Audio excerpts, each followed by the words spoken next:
In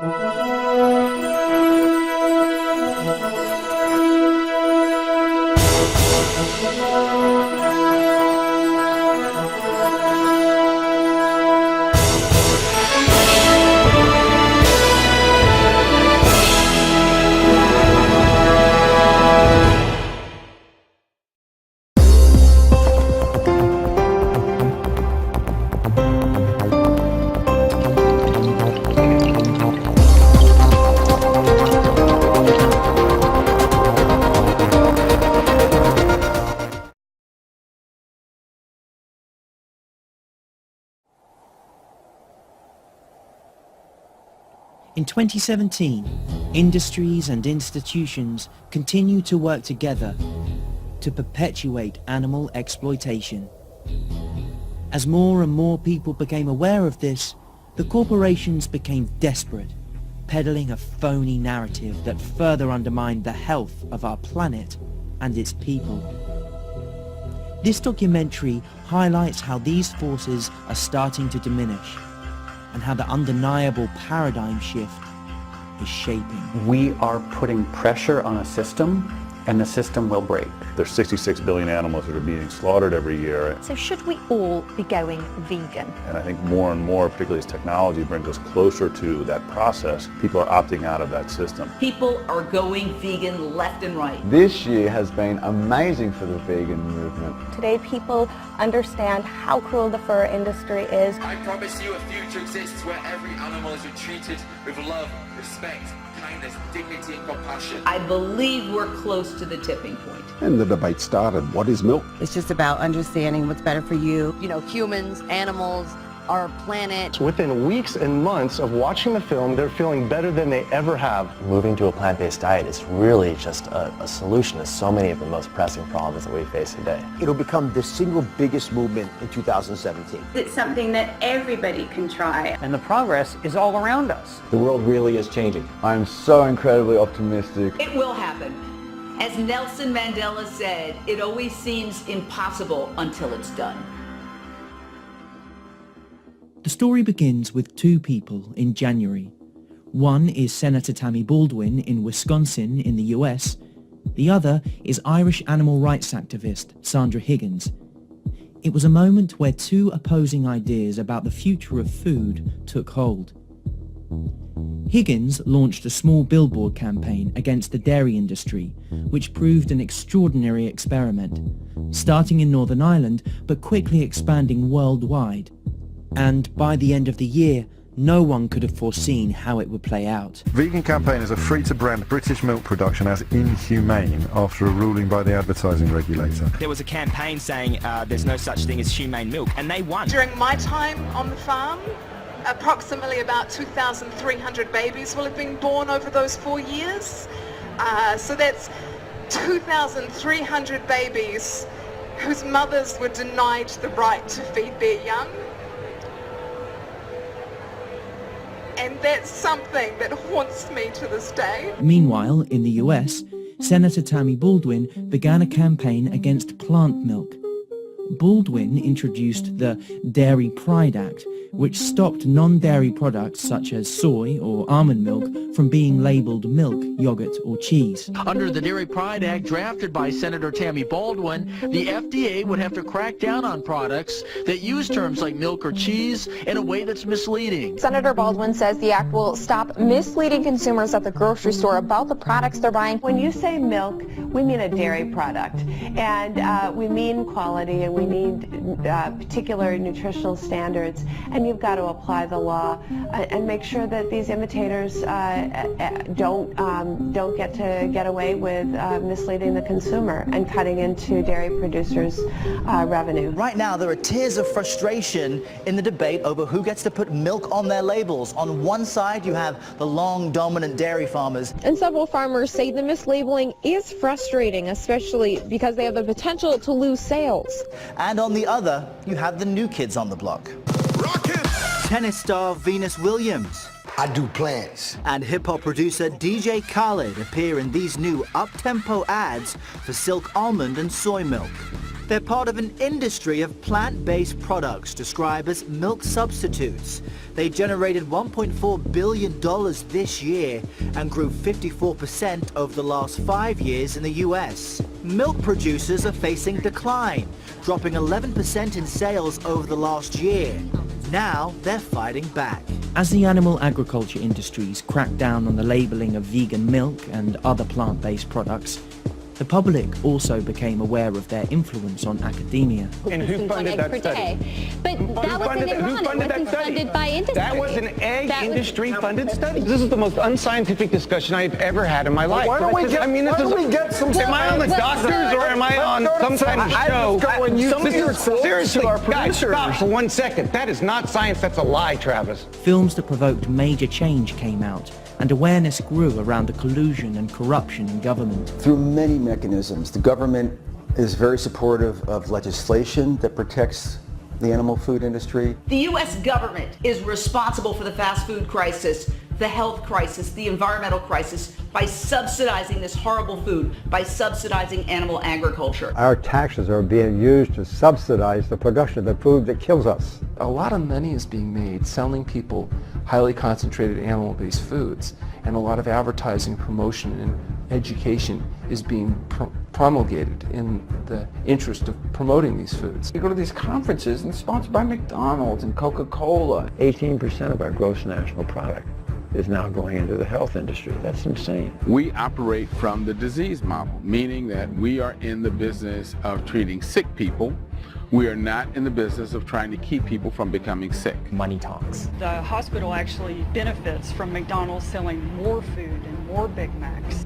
The most prestigious medical body in the world when it comes to cancer says processed meat, category 1 carcinogen. We are as certain that processed meat causes cancer, or that plutonium causes cancer, and asbestos causes cancer, and cigarette smoke causes cancer. Done. No scientific debate. It's reprehensible for a doctor treating a 3-pack-a-day smoker for bronchitis not to tell them stop smoking. In the same identical way for the person who's clogging their arteries, making themselves diabetic, inflaming their tissues from what they're eating, for the doctor not to say change your diet. The meat, dairy and egg industry are having quite significant influence on the information going out to doctors. That industry also has co-opted universities, influential scientists, even charities, to then give information which are based on half-truths. The American Heart Association has an industry nutrition advisory panel where you can pay $10,000 every single year if you are McDonald's or the Beef Checkoff or Coca-Cola, and they will give you special access to the nutritional policy advisors. I think that the medical profession engages in an all-out campaign to create doubt. Again, these are not my slides. This is a U.S. government program. What do we want to do? We want to trigger cheese craving. So let's talk about the American Diabetes Association, which accepts money from Oscar Mayer processed meats. Corruption has worked its way into the health industry. Doctors are not taught. They get their knowledge how everyone else gets their knowledge, basically, through the media. Here's the problem when you're talking about preventing disease. There's no one-size-fits-all. So if you say meat is bad, that's not necessarily true for everybody genetically. You'll die as an infant if you don't eat animal products. Grilled chicken is very good for you, madam. There's a lot of misinformation in the public space about health, and it fosters confusion unnecessarily because it's not really that confusing. The overwhelming majority of the evidence supports nearly exclusively a plant-based diet. People like good news about their bad habits. Toss out that nutritional food guideline and eat more fat. It's good for you. More delicious fat. I like this story. What do you think is the biggest misconception about a vegan diet? The biggest misconception is everyone says, where do you get your protein? You know, we grew up with this belief that you need to eat animal foods, and that's being clearly debunked. And that, I think, is one of the most important things that's happening right now. I grew up thinking that we had to eat animal products. I grew up as a typical proteinaholic. The Academy of Nutrition Dietetics says that you can meet all of your needs for every stage of life on a vegan diet. You know, that's the largest group in the world saying that, so, I mean, it's pretty convincing. A world record holding strongman is vegan. Mr. Universe of a few years ago is vegan. World record holding ultra marathoner. UFC fighters, football players. Being a professional athlete and a vegan, some people may think that kind of doesn't go together naturally. Yeah, I think the experience has changed all of that for me and for anyone that's looked into it. There's plenty of athletes all over the planet now, and for me, the experience of it, I felt so much better within days. I felt a difference in me as an athlete. It was a test and it was a challenge because I thought maybe I will get worse. I didn't really know. I thought the protein myth and all this stuff. There's a lot of myth about it because people are afraid if I don't eat meat, I will run into a protein deficiency. That's a myth. Not that you don't need protein, but like you don't hear of people dying of lack of protein. People get too much protein. When it came to health, 2017 went down as a key year as more and more misconceptions surrounding the vegan diet were overcome. It is a misconception that eating vegan is expensive, and often it's the opposite. We are true herbivores, and we should not be eating animal foods at all. Plant-based nutrition was dubbed the single most important opportunity to reverse obesity and diabetes in a prominent cardiology journal. In addition, the American Medical Association passed a resolution saying hospitals should provide plant-based meals and remove processed meats. And plant-based reality series The Big Fat Truth launched, featuring Dr. Michael Greger, who also appeared on a number of mainstream TV shows throughout 2017. Take someone living in Japan, for example, which has the longest life expectancy, and they move to the U.S. and start eating and living like the U.S., they get U.S. diseases. And similarly, if someone moves to Japan from the United States, and start eating and living like the Japanese, their rates of these chronic diseases plummets. So I just tried taking dairy out, and it started to help my acne, started clearing it up. The dairy industry does studies to try to show that dairy is safe for you or has some kind of benefit. Milk, cheese, and yogurt actually do not give rise to an increased risk of cardiovascular disease. Oh, there's no question my profession has been far from noble in the way it has sacrificed its pursuit of the truth and scientific reality in exchange for money and baubles. The dairy industry would like you to believe that dairy foods are the best sources of calcium. That is simply a lie. There is no study that has ever shown dairy calcium to be protective for bones. There is not a single more study that needs to be done that can fully convince the world that a plant-based diet is actually the best option for long-term health. It's a question of trying to convince people how to adopt that mindset. And I've had a long-term health condition, and I've seen a dramatic shift in my health in the last 12 days. And if you look at human health, not a 6-month period goes by without some report coming out that's making some connection between the animal protein that we consume and the levels at which we consume it and things like heart disease, diabetes, and cancer. If you go plant-based, you can basically opt out of becoming one of those statistics. When I say that there are a lot of studies linking meat to cancer, there are a lot of studies. What we found is that heart disease and diabetes were so changed by this diet that the evidence was overwhelming. It's clear that a whole foods, plant-based, low-fat diet is the best for overall health, treatment, disease prevention. It's the plant-based eater who's healthiest and who has the lowest risk for disease and who has the most robust health. We can eliminate chronic illness if we can get people to eat whole food, plant-based nutrition. It's the power of food. And then in 3 months I'd lost 50 pounds, and to this day those 50 pounds have stayed off, and I eat like a horse, eat a bunch of food, but it's all whole food, plant-based. We literally have patients crying tears of joy in our office. They feel so much better. After 5 months, the blockages in her heart were gone. It's recognized again by the American insurance industry that there's only 2 dietary plans that can reverse heart disease. There's no meat in those programs. They're plant-based programs. If that's all a plant-based diet can do, reverse the number 1 or 2 killer of men and women, shouldn't that kind of be the default diet to proven otherwise? And the fact that it can also prevent, arrest, and reverse other leading killers like type 2 diabetes and high blood pressure would seem to make the case for plant-based eating simply overwhelming. Aside from health, 2017 saw a breakthrough when it came to acknowledging the impact of animal agriculture on the environment. Well, as well as being cited for its health benefits, veganism is said to have positives on the planet. The United Nations has talked about how animal agriculture is one of the most significant contributors to the most serious environmental problems our planet faces. There's been a number of studies that have been done. The one that I have the most confidence in is the one that was done by Robert Goodland and Jeff Anang, both of whom were with the World Bank.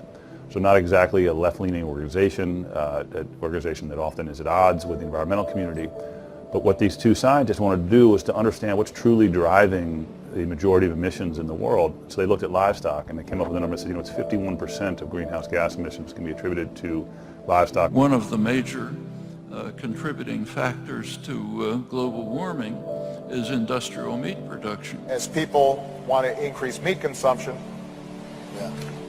that in turn is spiking the growth of greenhouse emissions coming out of the agricultural sector. Factory farming is responsible for most of the air, water, land pollution that disproportionately affects our poor communities. The raising of meat causes more global warming than cars and planes put together. They say the number one cause of global warming is the animals you eat. Many people don't know this, but animal agriculture contributes more to greenhouse gas emissions than all planes, trains, trucks, boats, and motorcycles combined. So it's worse than all of transportation. Why do we rarely hear climate change campaigns targeting the animal agriculture industry? Let's follow the money. According to Open Secrets, the agribusiness industry spent nearly $33.5 million on lobbying so far in 2017 alone. That figure tripled by the end of the year. Meanwhile, a NASA-sponsored study showed that global methane emissions produced by livestock are 11% higher than estimates made last decade. And according to a report led by the Food Climate Research Network, based at the University of Oxford, switching to grass-fed meat does not benefit the environment any more than normal meat. Other articles also came out in several scientific journals, including in Nature and The Lancet, highlighting the deleterious environmental effects of animal agriculture. There was a recent study that came out this week that said that if everyone in the United States switched from eating beef to beans, we would actually meet our climate change goals immediately. It takes about 8 pounds of plant protein to produce 1 pound of animal protein. It's ultimately it's a very lazy way to get protein. Each and every one of us has the power to cut down on the consumption of meat eating. To feed the growing world population, is it necessary that consumers switch to a more plant-based diet? By choosing plants instead of animals, we require far fewer resources, less water, less fossil fuels, less land, which means that we don't need to cut down rainforests. We can let natural ecosystems grow. We can allow wildlife habitat to exist. It's shocking what's happening. There's never been any point in time like this. We're in the Holocene extinction. It's proven. It's extinction based on human impact. Our existence on this planet is only temporary, but the world that we leave behind will define the future and outlive us forever. A lot of people ask if people really can make a difference, and my answer is no. It's not that people can make a difference, it's that people do make a difference. Please consider my generation and future generations and know that we are worried about our future on this planet and we are looking to adults to help. I honestly feel like when I was younger I knew I would change the world in some way. I would be part of a movement, and I didn't know what it was back then. But I'm convinced 100% with all my heart now that I know it's veganism, because we're just changing the world. Pero también hay muchas frutas, vegetales, hay granos que se pueden comer y dan proteína, dan todas las vitaminas necesarias. People do realize slowly that non-human animals are not things. On dit qu'une idée révolutionnaire a 3 étapes avant d'être adoptée. And I've just seen an amazing transformation. I just want to share it with people. Pretendemos que no se escuchen, ya que no escuchan a los animales que van a matar, que sepan que estamos en contra de esa barbarie, que sepan que hay gente inteligente en este país que no apoya estas estupideces. Each one of us can choose whether we want to increase the amount of mercy in the world or the amount of misery in the world. The right to life, freedom, and justice are considered inalienable rights for humans. But one group staged a protest today demanding that non-human animals also be granted those rights. People don't have to eat animals to live. All my favorite foods like pizza and mac and cheese, I can still eat. In a vegan version. Always speak out. It doesn't matter if your hands are shaking. The earth can't wait for us. We have to change now. Social media is the most important thing for the movement. I got a bag from Whole Foods, and I got a bag from Trader Joe's, and it's all vegan. So today I'm going to be talking about how I started to be a cruelty-free makeup artist. We stop the truck so that we can get footage of the animals. We look at the animals to see what their health status is, but really it doesn't matter because at the end of the day they're all going to be slaughtered. So we're here just to show that these are living, breathing animals and that their lives matter just like yours matters and mine matters. They feel pain and suffer, so do we, and we just want them to be respected. We're bearing witness to animals going to slaughter, and we're saying to the world, like, look at their faces, look at them in the eye. Do you really want, to kill this animal for, the pleasure of a taste? We can talk about animals, we can talk about antibiotic resistance, we can talk about climate change, we can talk about rainforest deforestation, famine, water use, ocean acidification, cancer, diabetes, heart disease. Well, there's also the whole aspect of the way they treat animals. They really don't treat them well. Veganism began to break growth records all over the world. The Veganuary campaign saw tens of thousands of people sign up, a staggering increase from earlier years. And in response to the burgeoning demand, food lines such as Fry's, Follow Your Heart and V-Bites gained real estate in supermarkets. However, it was not just vegan companies leading the charge. Dairy giant Danone White Wave Foods invested $60 million in its plant milk facility. Tyson Foods, one of the world's biggest meat processing companies, admitted that the future of food would likely be meatless. Coffee chain Starbucks added vegan beverages to its menu in order to stay profitable, and companies like Cargill began to sell off their feedlots, investing instead in plant-based food tech startups.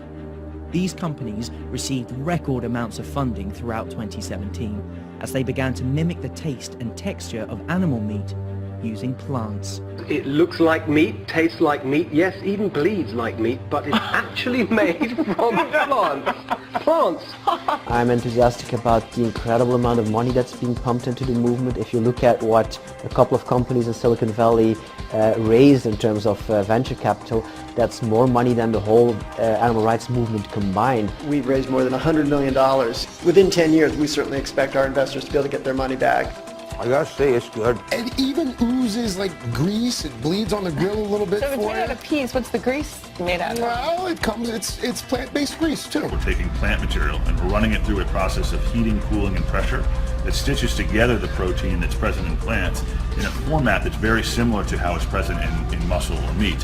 So we're essentially taking the animal out of the process. You say it's possible for meat lovers to move the plant protein and not miss anything. Yes. Impossible Foods' plan is to invent new choices for people around the world that satisfy their taste for delicious meat. This offers a huge opportunity for entrepreneurs, businesses, scientists. BurgerFi, it's a chain with more than 100 locations across the country. They're going to start offering a plant-based burger that they say actually looks and tastes like the real deal. Oh my God. I give it a 10 and so does the Russian judge. In my view, it is the future of meat. The whole world's moving in that direction. I can stay after, right? No, because I had it, and we actually did a side-by-side taste test with a burger that was a traditional burger made of actual meat, and we definitely preferred this. I'm going to have mine after. It's very juicy, Steve, so I suggest you wear a little bib of sorts. Well, and for those of us who do care about and think about our impact on the environment, I mean, oh my gosh, this is so good. I mean, like really good. Thank you very much. If you didn't tell me and had my eyes closed, I wouldn't really know. Is this the vegan? I honestly thought that was the chicken. Like seriously, how could you even tell that this was vegan? Another product gaining widespread attention and funding this year was lab-based meat. This technology is controversial for some, as it sees scientists build meat from cultured animal cells. But others see it as the answer to the problems we face. China invested $300 million into the industry. Hampton Creek began talks with global giants in the meat processing trade who are interested in licensing this new technology. And Richard Branson and Bill Gates, among others, invested in the lab meat startup Memphis Meats. You're seeing disruptive technologies change industries. So hotels are being disrupted by Airbnb, taxi cabs are being disrupted by the Lyfts and the Ubers, and the list goes on and on. I see that about to happen with the fast food industry. It's old school, it's 20th century. There was one extraordinary businessman at the center of this food technology revolution. Jeremy Collar and his FAIR initiative quickly gained the backing of an investor coalition worth almost $3 trillion.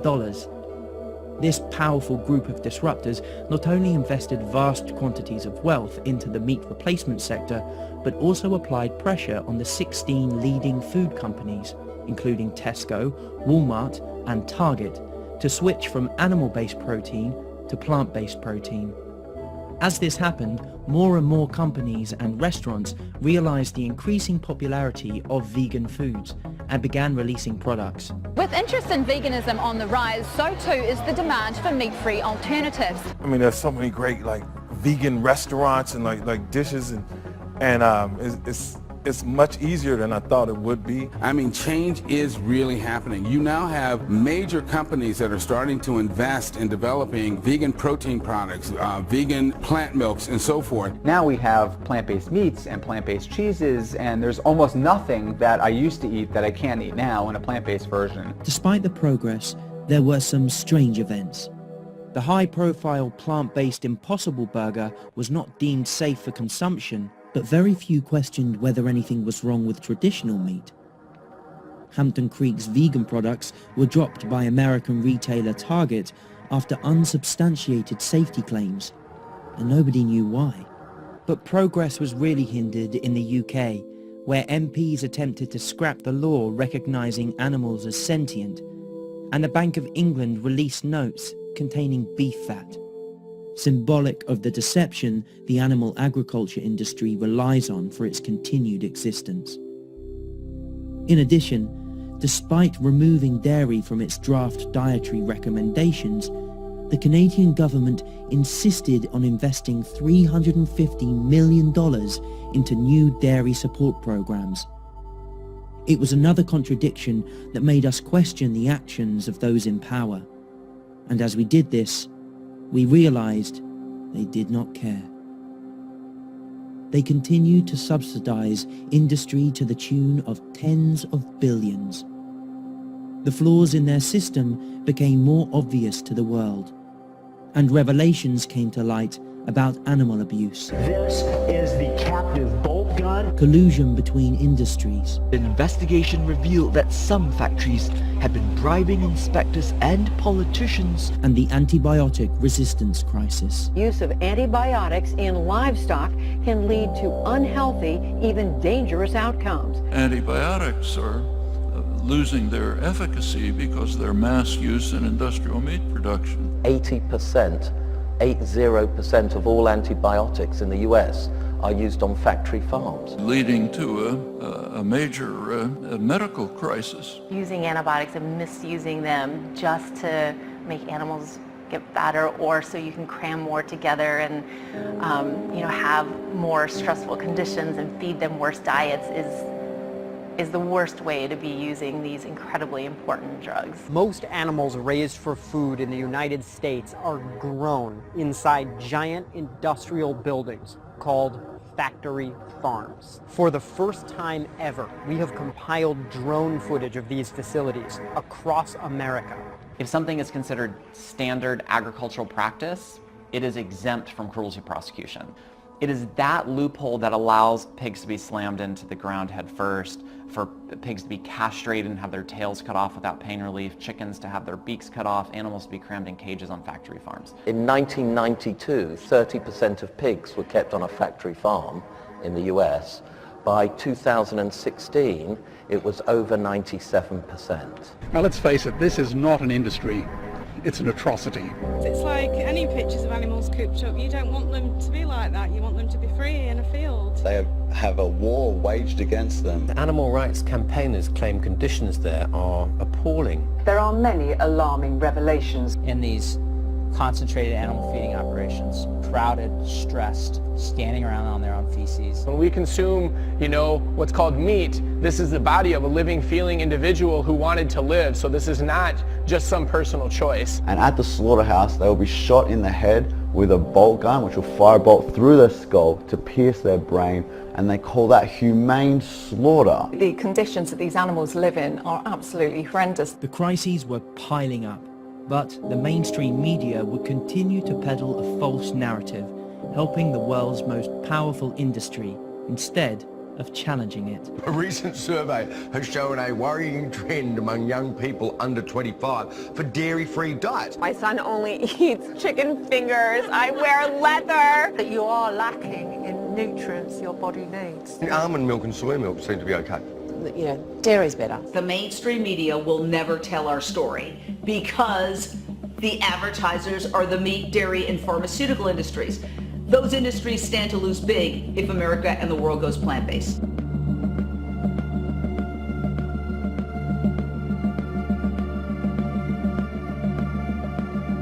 Is Miley Cyrus the veganest vegan to ever vegan? In 2017, a number of celebrities adopted a plant-based diet, including Jason Derulo, Charlie Sheen, Kylie Jenner, Neo, and actress Danielle Brooks, among others. Leonardo DiCaprio and Serena Williams invested in vegan brands. NFL champion Roland Williams urged fans to leave meat off their plates. Paul McCartney demanded that only vegan food be served at his concert. David Attenborough ditched meat. And a number of high-profile chefs created vegan dishes. I'm gonna show you how to make a great vegetable risotto, even a vegan risotto. So for all of you out there, this is a great way to make a risotto. Also in 2017, famed tattoo artist Kat Von D released a vegan shoe line. Vegan actress Ivana Lynch urged UK and EU members of Parliament to ban rabbit cages. And as the vegan leather industry started to boom, celebrities like Bon Jovi dropped leather from their fashion lines. Fashion materials once seen as innocuous, like wool, started to generate debate. It's 2017. We actually don't need to drape ourselves in the skins of animals and the hairs of animals because there's other options available. So what are the other options? What do we put ourselves in? Oh, if you go up to the high street or from designer racks, there is cotton, there's bamboo, there's hemp, there's recycled polyester.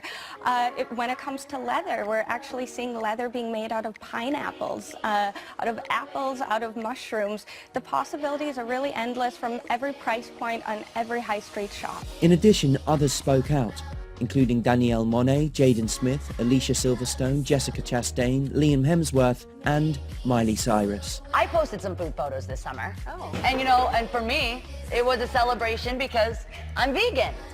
Oh, well that's wonderful. Congratulations. I am also vegan. Thousands and thousands of bees. I've not taken their honey, I've not taken the chickens' eggs. I'm like a farmer, but I won't interact with them because I worry about it. I'm sort of vegan curious, you know. I've been trying this vegan lifestyle too. What do you think of that? It's amazing. Now I am vegan. And I became a vegan at 9 a.m. this morning. You did? Yeah. I lost a bet with a friend of mine. And the bet is I have to be a vegan for 17 days. Vegans have been urging us all to do without meat and dairy this month in an experiment they're calling veganuary. And then when you actually live the lifestyle, you'll see and feel the difference, and then you don't want to go back, and then you don't want to switch. Right. So that's the incentive. In the superficial world we live in, vegan needs to become hip and trendy and cool. It's, to be honest, I think it's the first time I've been asked about veganism and fashionable. And I've got my fake leather shoes on, my vegan shoes, yeah. Awesome. How have you managed to preserve yourself so wonderfully when I preserve myself so chaotically badly? I'm vegan. You look pretty fit. What diet are you on? You on this? Plant-based. You're on a plant-based diet? Yes! Over the course of the year, many professional athletes also dropped animal products and set new records on a vegan diet. Vegan climber Kuntal Joysha scaled Everest. Fitness P90X founder Tony Horton turned to a plant-based diet, as well as soccer player Jermaine Defoe, NFL quarterback Cardale Jones, and basketball players Jahlil Okafor, Kyrie Irving, and Damian Lillard. I thought it was all hype. You know, I thought people just said it just because it was a healthier food, but I can feel it. I can definitely feel it. Getting away from, just the animals and all that, man. I had to get away from that. So my energy is up. My body feels amazing. Also speaking out about the benefits were NFL star Griff Whalen, basketball player Wilson Chandler, professional surfer Tia Blanco, and former rugby player Ben Cohen.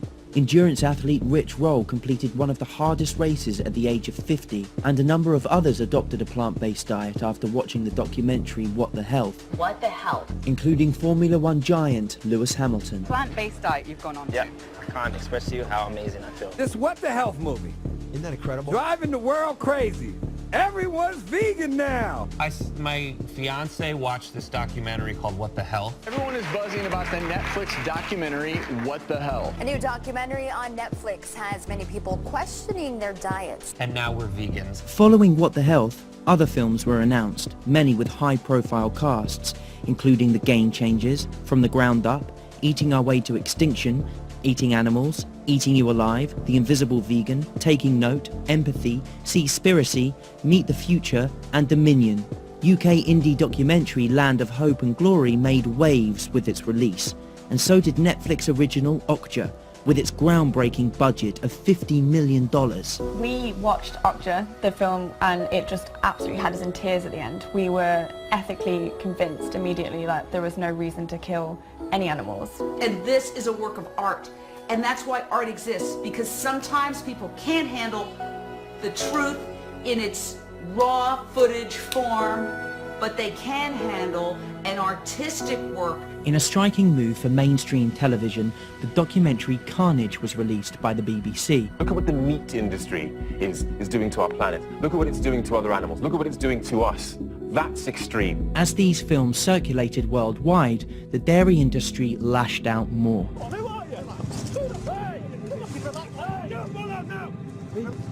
Just go. Okay. The dairy crisis is still putting many farmers under intense pressure. Peaceful protest. Go out there on the footpath where you are. Once a sideshow in the animal rights struggle, the dairy industry became, in 2017, a key and central battle, and one the industry was losing.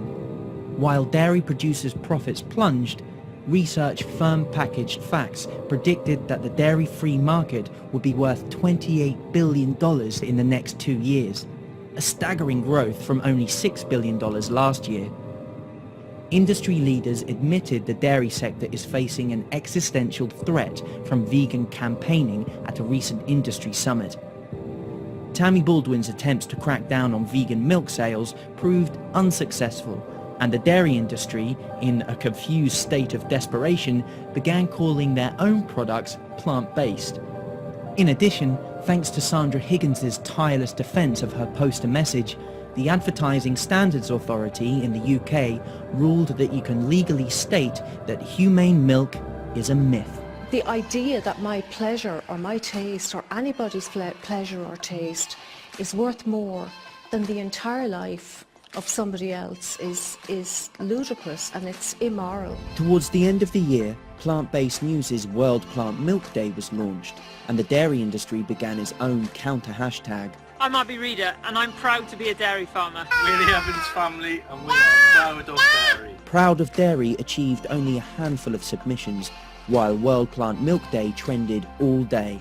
The fate of the two hashtags a fitting metaphor for the competing forces, and a sign of increasing awareness. And I'll tell you what, there's nothing happy about the dairy industry. Calves that are born into this industry, particularly the male calves, are considered wastage. The calves are taken from their mothers a few hours after birth to be slaughtered and processed. And we warn this report may distress some viewers. Conditions on 2 Invercargill dairy farms have been described as catastrophic. And so we have this rampant sexual abuse. A cow has to become pregnant in order to produce milk, and that they become these baby-making machines. We've done investigations at so many dairy factory farms across the country and have documented mother cows bellowing for days. All the cruelty in the dairy industry, the forced impregnation, the separating babies from their mothers, the slaughtering of the baby animals, the killing of the mothers as well, and the exploitation of their reproductive system, all of this cruelty and violence and oppression.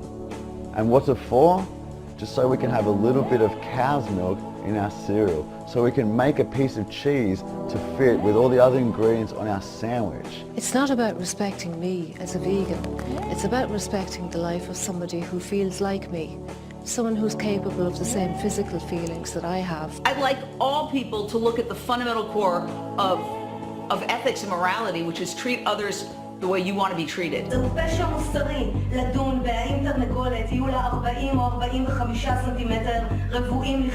If we were telling people what they already knew, then we wouldn't be doing our jobs as actors. We need to tell the world what they don't already know. And what they don't know is that humane meat is a lie. And our aim really is for total animal liberation. We're abolitionists, so we want to end all animal exploitation, whether that's for food, clothing, animal testing, or animals in entertainment. Throughout 2017, it was revealed industry representatives carefully watched vegan activists, recording their speeches and compiling documents on how to combat advocacy. Press releases were published in an attempt to discredit their arguments, and FBI agents raided animal shelters in an attempt to intimidate animal rights activists. It's absolutely true that most senior counterterrorism officials would be appalled by by this recent conduct of the FBI, and to pursue these animal activists instead of the people who are actually abusing the animals is actually a massive waste of resources. I think we'll continue to see a lot of resistance from animal agriculture in this country. This is a $250 billion industry. A lot of people's livelihoods are dependent on it. Anytime animals are being tortured, follow the money. We're up against a $1 trillion industry. We are living in a world that's deeply steeped in carnism. The meat industry tries to suppress us. It's a powerful industry we're going up against. They spend hundreds of millions of dollars on lobbying. They spend, I think, millions of dollars on advertising. You know, there are so many subliminal manipulative techniques that are used by the advertising industry to encourage people to eat meat. They associate it with social status, with family values, with sex appeal, with masculinity, with upward mobility, with all these things that it has nothing to do with. Because for all of their money and for all of their political influence, we have one thing they will never have.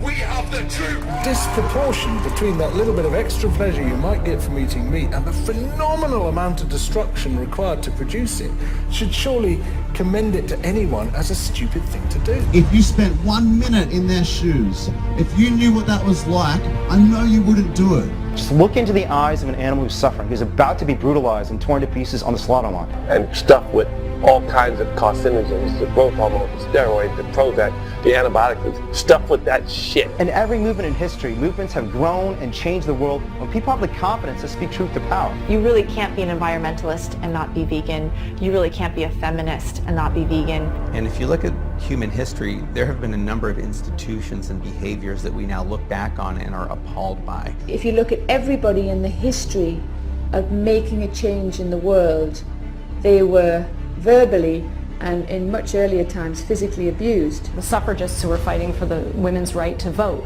they were seen as hysterical, anti-males, you know, and it's a way of shooting the messenger. If you shoot the messenger, you don't have to take seriously the implications of their message. 100 billion animals made to be born into suffering, to destroy our planet, and to be the worst karmic disaster in the history of the world, reenacted every year, is unconscious behavior. Animals can't speak for themselves.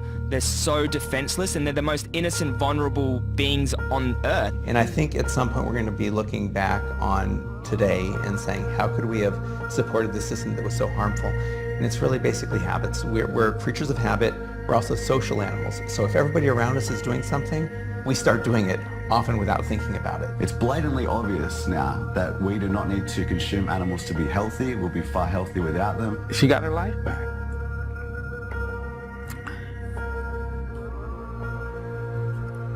You can't put that into words. We like to think of ourselves as moral and kind and just, and extending that circle to include animals, I think, is the ethical calling of our time. So we need to have that bold vision and say, you know what? I think I want to create a world, I know I want to create a world where every single slaughterhouse in this world has been replaced by a sanctuary. And this is my number one goal, and my number one goal will be, and it will be achieved, to end animal factory farming. 100% it will end before I die. So we've personally invested in a company doing it for meat, company doing it for leather, company doing it for gelatin, company doing it for milk proteins. There are other companies doing it for eggs, for fish, even for spider silk.